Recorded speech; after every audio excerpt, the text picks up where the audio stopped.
Sementara itu sebelum menyatakan diri menyesal dengan kebijakan Tapera, Menteri PUPR Basuki Hadi Mulyono sempat dicecar oleh anggota Komisi 5 DPR RI. DPR yang awalnya mendorong Tapera berlaku, kini seolah berbalik badan.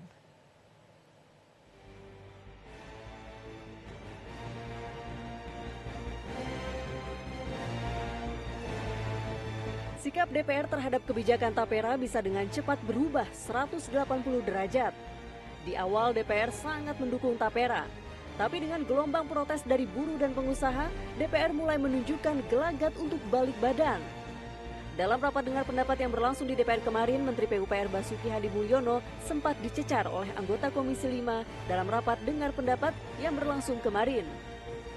Anggota fraksi PDIP Iren Yusiana mengatakan Menteri Basuki tidak firm untuk menjelaskan Tapera. Jadi bagaimana Pak data tentang kebutuhan perumahan bagi pekerja di Indonesia? Karena selama ini saya belum menemukan hitungan data yang detail mengenai proyeksi kontribusi Tapera bagi kebutuhan perumahan para pekerja baik ASN maupun pekerja swasta. Ada nggak sih Pak? Ini saya lihat wawancara Pak Basuki di mana-mana kalau ditanya Tapera, ini jawabannya tuh kok tidak firm gitu. Ya Pak, ini Tapera gimana nih Pak? Kalau pekerja swasta yang udah menyicil KPR-nya selama ini atau yang udah punya warisan selama ini, udah punya rumah, nggak butuh lagi perumahan, apakah masih diwajibkan? Nah ya kan, terus kadangkala ada beberapa dari pemerintah yang mengatakan ya itu kalau yang mampu nanti untuk subsidi yang tidak mampu.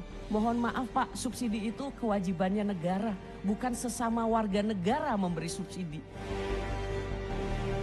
Menteri Basuki lalu berusaha menjelaskan pekerjaan pemerintah dalam penyediaan perumahan murah untuk rakyat. Namun saat menjelaskan, anggota Komisi 5 lainnya menginterupsi. Bahkan Ketua Komisi 5 mengatakan penjelasan Pak Menteri tidak menjawab persoalan. Untuk kepemilikan rumah melalui Ibu Bapak sekalian yang sudah setuju juga fasilitas likuiditas pembiayaan perumahan dari 2010 sampai 2024. Sampai dari 2010 sampai 2024 itu sudah lebih dari 105 triliun. Itu pun bisa nanti beliau akan menjelaskan juga lebih detail, membawa kredit lebih dari 300 triliun dalam pembangunan perumahan itu. Ya, kita dapat masukan agak panjang persoalannya ini karena banyak masalah yang kita harus hadapi tentang ini, Pak. Oke. Terima kasih Pak Ketua. Baik, saya setuju Pak. Untuk terkait Tapera Pak Menteri, kami akan agendakan khusus. Mungkin Pak Ketua tidak detail tapi secara umum sehingga bisa diketahui apa itu Tapera. Mungkin. Ya, sebentar. Itu saya kira kalau dari kami itu untuk yang peran pemerintah dalam pembiayaan. Jadi Tapera ini sebenarnya salah satu bidang inovasi pembiayaan Tapera. Ya kan? Kalau itu untuk itu Pak Heru silakan sebentar Pak Heru, mohon izin Bapak, mohon izin supaya jelas semua nanti di luar juga. Jadi begini Pak, saya non sewu Pak Menteri, ya saya rasa soal Tapera ini sudah menjadi ramai. Penjelasan Bapak pun tidak menyelesaikan persoalan sekarang. Kami akan agendakan khusus Pak. Untuk Tapera ini kita rapat khusus terkait Tapera supaya nanti tuntas Pak. Karena memang kami banyak sekali mendapat pertanyaan dan seterusnya. Maka bahasa saya di media saya bilang, saya minta kalau bisa pemerintah tunda dulu. Karena ada keberatan dari karyawan dan keberatan dari pengusaha. Titik ini yang paling rumit Pak. Kami jawab di sini.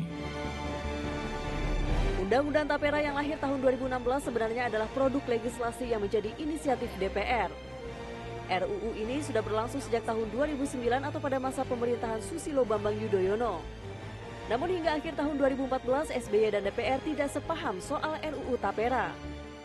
Ketika itu, Pansus Tapera diketuai Yosef Umar Hadi dari fraksi PDI Perjuangan, sedangkan Panja Tapera diketuai Refrizal dari fraksi PKS. Baru pada masa periode pertama Presiden Jokowi atau bulan Maret 2016, Tapera disahkan. Tim Liputan Metro TV. Jelajahi cara baru mendapatkan informasi. Download Metro TV Extend sekarang.